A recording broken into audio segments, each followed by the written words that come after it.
আকাশবাণী কলকাতা। বিচিত্র সংবাদ, সংকলন ও উপস্থাপনা সুদীপ বসু। সম্প্রতি খবরের শিরোনামে দেশের এক ধনী শিল্পপতির ছেলের বিবাহ অনুষ্ঠান। সেখানে নাকি পরিবেশিত হয়েছে বিশ্বের অন্যতম সবচেয়ে দামি খাবার ক্যাভিয়ার।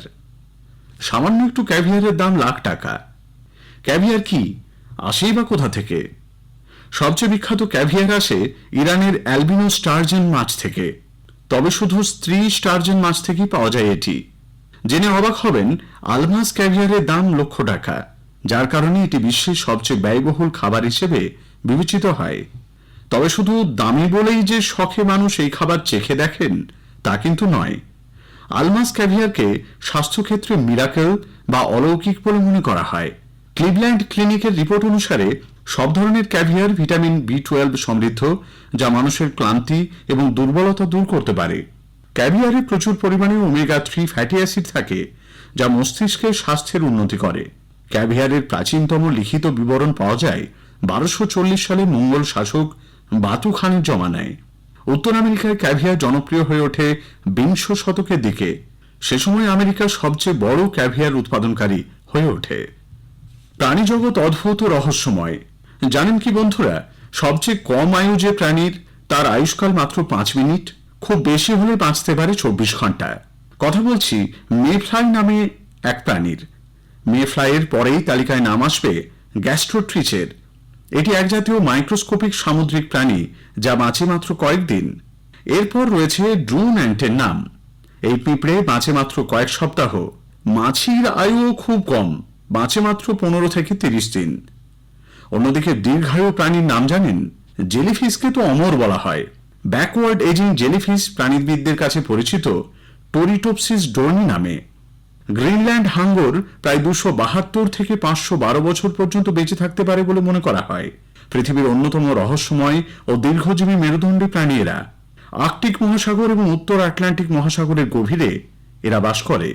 ধীর বৃদ্ধির হার ও সম্ভবত মেরামতের বিশেষ জিনের কারণে এদের আয়ু এত বেশি বলে ধারণা করা হয়। রকফিশ দীর্ঘজীবী প্রাণীদের মধ্যে অন্যতম। 200 বছরেরও বেশি বেঁচে থাকতে পারে সেটি। সেবাস্টিয়াস অ্যালিউটিয়ানাস নামে রকফিশ তো 205 বছর বেঁচে থাকার রেকর্ড করেছে। পৃথিবীর এক এক দেশে এক এক রকম নিয়ম। কোন দেশে ব্লু জিন্স পরা নিষেধ, তো কোন দেশে আবার সস খাওয়া নিষেধ।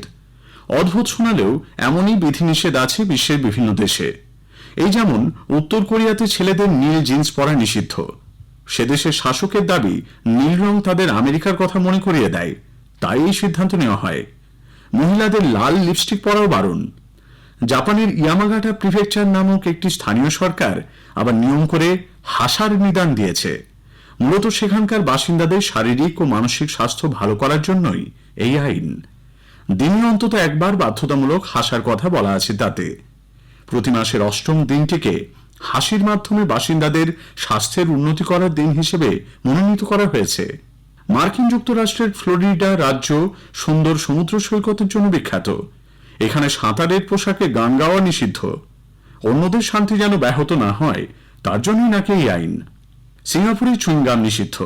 সেখানে 1992 সালে এক ব্যক্তি একটি গাড়িতে চুইংগাম আটকে দেওয়ায় কয়েক ঘন্টা বিঘ্নিত হয়েছিল পরিবহন পরিষেবা। দুর্ভোগে পড়তে হয়েছিল জনগণকে। তারপর থেকে চুইংগামই নিষিদ্ধ ওই দেশে। পরিচ্ছন্নতা দীর্ঘায়ুর অন্যতম কারণ বলা যায়।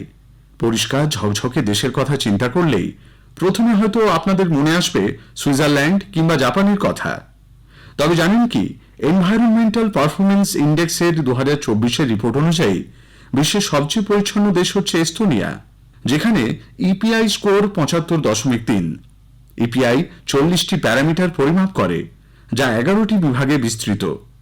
পরিচ্ছন্ন দেশের তালিকায় দ্বিতীয় স্থানে রয়েছে লুক্সেমবার্গ। ইপিআই রিপোর্টে দেশটি 75 স্কোর করেছে। মাউন্ট এলব্রুস জয় করে বাড়ি ফিরলেন উত্তরপাড়ার পর্বতারোহী শুভম চট্টোপাধ্যায়। তিনি প্রথম কোন ভারতীয় যিনি আগ্নেয় পর্বত শৃঙ্গের শিখরে উত্তর দিক থেকে আরোহণ করে উত্তর দিক দিয়ে নেমে আসেন। মাত্র 28 বছর বয়সেই প্রথম বাঙালি হিসেবে এই শৃঙ্গ জয় করলেন তিনি। জেনে রাখা ভালো, রাশিয়া তথা ইউরোপের সর্বোচ্চ শৃঙ্গ মাউন্ট এলব্রুস। বিচিত্র সংবাদ শেষ হল। সংকলন ও উপস্থাপনা সুদীপ বসু।